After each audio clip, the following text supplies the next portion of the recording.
So hello, today I'm going to showcase some new updates, some AI utilities for the combat system. So let's start by playing and showcasing what we have first, then we can discuss it. So first we have added the parry logic. You can parry attack like this now, and if you attack the enemy, it will also attack, try to parry you and even dodge and do anything like you do. So the first thing in the enemy class, we have this on attack intention delegate that will be called whenever the enemy or whenever the owner of the component receives a broadcast information about, hey, there is an incoming attack, you should do something. And this is we have two types of intentions. We have an early one, which is going to be delegated on every attack start, and then we have a late intention broadcast, which will happen just before the impact. So you can have a critical parrying, or you can have an early dodge, or so on and so forth. This feature was already there in the previous version, but this is now an example of using it, and what new features that I implemented alongside this. So what the first thing we have here, we have do action probability, which is a node that helps you define how much an action can be done in percentage.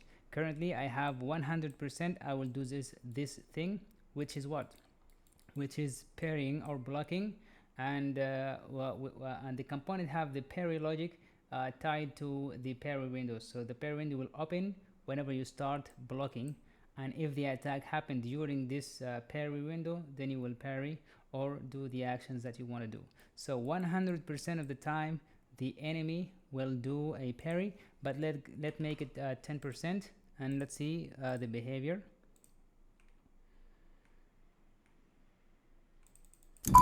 Now I managed to hit the enemy all the time. Then he dodged. See, it's a random number or a dice roll, and if you have it 100%, it will do it most of the time.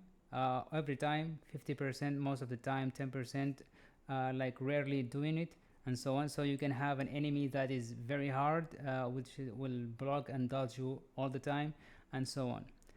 Then I added some new features with the perform attack function. Previously, the perform attack function just takes in an attack index, attack type index, and this option for perform execution if available. And you can see that the attack index is defining this thing here. So here, this is my first attack, which is the light attacks. I pass the index to perform, and the enemy will perform this light index. If you have more, you will pass the index. And perform execution if available will happen if the target that the enemy is attacking is stunned or in an executable state. Then the enemy should execute perform the execution or the finisher.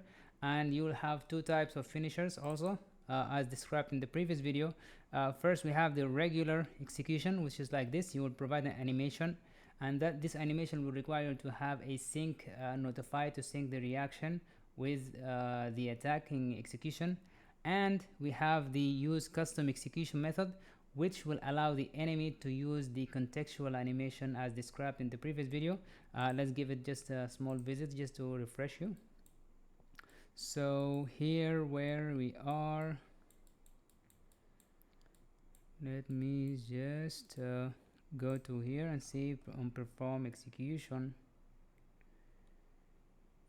Okay, on owner perform an execution, which is here, I get the target and I get execution tag. I can use the tag to decide what type of contextual animation to choose, and I have the target, which I can use later here to create my contextual animation bindings, and then pass the execution example, which I have, and then I can play or start the contextual animation scene.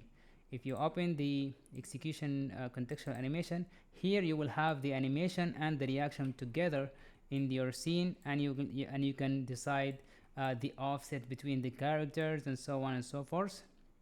So you can better direct your paired animations, and then you can say, hey, play this contextual animation. This is the attacker, this is the target, by passing the contextual animation bindings here. So this is the first thing, which is execute if available. Then you will have a try combo delegate, which you can say custom event here, and then this will be called whenever the attack reaches a point that you can start the next attack.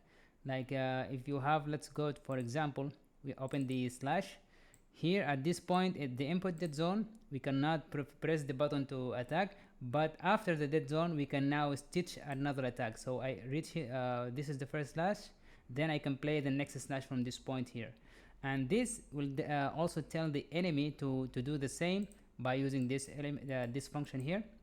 So you can here, you can just call the perform attack again if you want, or you can do some checks like if the player is close, if my stamina is enough to attack again, then you can call the perform attack once again.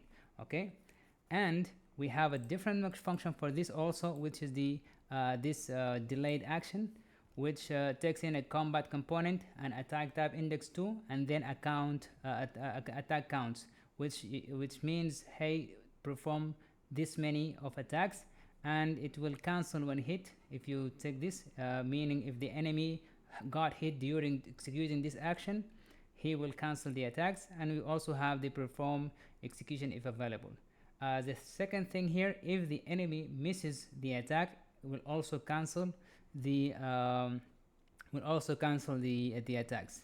So one thing to note here, let's go to the state tree, which is the one that we have for the enemy.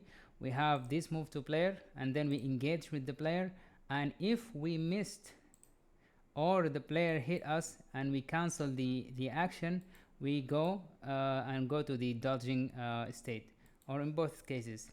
Okay, and you can also manually cancel the attack by calling the cancel attack action from here, and here I'm binding to god damage, and I do this, I cancel the attack. This is a second way to do the same thing, like cancel when hit, or doing it this way by binding on take damage. You can see, you can do this, do both of these. Okay, and let's go and decide what other things we can showcase.